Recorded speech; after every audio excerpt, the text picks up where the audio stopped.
Hello, എല്ലാവർക്കും good morning. അപ്പോൾ ഞാനിന്നിവിടെ ഉണ്ടാക്കാൻ പോണത് ഉള്ളിയും മുളകും ദോശ അല്ലെങ്കിൽ ഉള്ളിമുളക് അപ്പം എന്നൊക്കെ പറയും. അപ്പോൾ അതുണ്ടാക്കാനാണ് പോണത്. ഞാനിവിടെ ഒരു കപ്പ് മൈദ എടുത്ത് വെച്ചിട്ടുണ്ട്. മൈദ ഞാൻ പാത്രത്തിലേക്ക് ഇടുകയാണ്. ഇനി നമുക്ക് ഇതിലേക്ക് ഒരു കപ്പ് അരിപ്പൊടി കൂടിയാണ് വേണ്ടത്. ഒരേ അളവിലുള്ള മെഷർമെൻറ്റ് കപ്പ് തന്നെയാണ് ഞാൻ എടുക്കുന്നത്. ഇതിൽ തന്നെയാണ് അരിപ്പൊടി നമുക്ക് എടുക്കേണ്ടത്. നമുക്ക് അരിപ്പൊടി കൂടി ഇട്ട് കൊടുക്കാം ഇതിലേക്ക്. അപ്പോൾ ഞാൻ അരിപ്പൊടി കൂടി ഇട്ടിട്ടുണ്ട്. അതും കൂടി നമുക്ക് ഇതിലേക്ക് ഇട്ട് കൊടുക്കാം. ഇനി ഇതിലേക്ക് നമുക്ക് കുറച്ച് ഉപ്പിട്ട് കൊടുക്കണം. അപ്പോൾ ഇതിലേക്ക് ഇനി ആവശ്യത്തിന് ഉപ്പിട്ട് ചേർത്ത് കൊടുക്കുകയാണ്. ഒരു 1/2 ടീസ്പൂൺ ഉപ്പിട്ട് കൊടുത്തിട്ടുണ്ട്. ഇനി ഞാനിവിടെ കുറച്ച് ഉള്ളിയും മുളകും അരച്ച് വെച്ചിട്ടുണ്ട്. കുറച്ച് ഞാൻ എടുത്തിട്ടുള്ളൂ. അതുകൊണ്ട് ഇത് നമുക്ക് ഉള്ളിയും ഉണക്കമുളകും കൂടിയിട്ട് ചതച്ചെടുത്താലും മതി.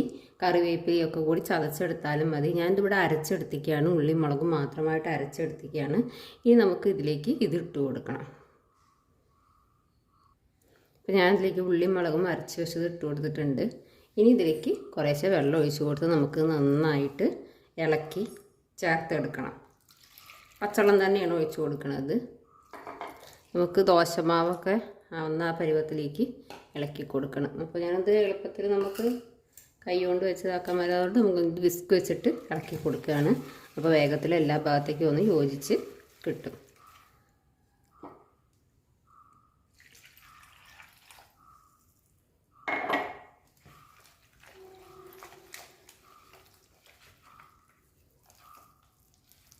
അപ്പോൾ മാവ് പുറത്തേക്ക് പോവാതെ സൂക്ഷിച്ച് ഇളക്കണം. മാവ് ഇവിടെ ഞാൻ നന്നായിട്ട് ഇത് ഇളക്കിയെടുത്തിട്ടുണ്ട്. എല്ലാം നല്ല യോജിച്ച് വെച്ചിട്ടുണ്ട്. ഇനി നമുക്കിതിലേക്ക് ഒരു തണ്ട് കറിവേപ്പില ഒന്ന് പിച്ചിട്ട് കൊടുക്കാം. കറിവേപ്പില നന്നായിട്ട് കുഞ്ഞനൊന്ന് പിച്ചിട്ടിട്ട് 1 or 2 തണ്ട് ഇട്ടാലും കുഴപ്പമില്ല. അപ്പോൾ നമ്മളുടെ ഉള്ളിമുളക് അപ്പത്തിൻ്റെ മാവ് റെഡി ആയിട്ടുണ്ട്. നമുക്കിത് ഒരു പാനിലോ ദോശക്കല്ലോ ഇട്ടിട്ട് ചുട്ടെടുക്കാം. അത് രാവിലത്തെ ബ്രേക്ക്ഫാസ്റ്റിനൊക്കെ പറ്റിയൊരു പലഹാരമാണ്. അപ്പോൾ ഞാനിവിടെ പാൻ ചൂടാകാൻ വെച്ചിട്ടുണ്ട്. ഇനി ഇതിലേക്ക് നമുക്ക് പാൻ ചൂടായി വരുമ്പോൾ ഇതിലേക്ക് ഓരോ കയ്യിൽ മാവ് ഒഴിച്ച് കൊടുക്കാം. എണ്ണയൊന്നും ആദ്യം പരട്ടണ്ട. എന്നിട്ട് ഇതിൻ്റെ മുകളിലൂടെ നമ്മൾ മാവ് ഒഴിച്ചു കൊടുത്തതിന് ശേഷം മുകളിലൂടെ ഒന്ന് എണ്ണ തൂവി കൊടുത്താൽ മതി. അപ്പോൾ നമ്മളുടെ പാൻ ഇവിടെ ചൂടായി വന്നിട്ടുണ്ട്. ഇനി നമുക്ക് ഇതിലേക്ക് മാവ് ഒഴിച്ച് കൊടുക്കാം.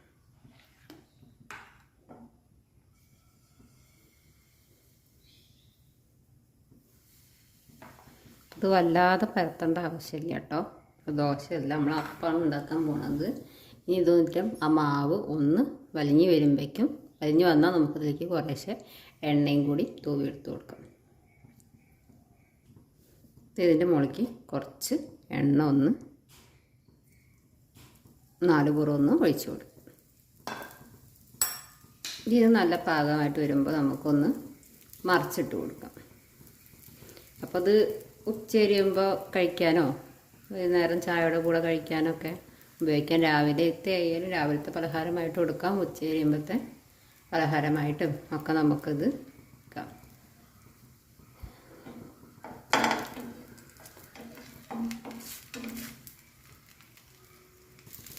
ഇപ്പം ഞാനിവിടെ മറിച്ചിട്ടിട്ട് കൊടുത്തിട്ടുണ്ട്.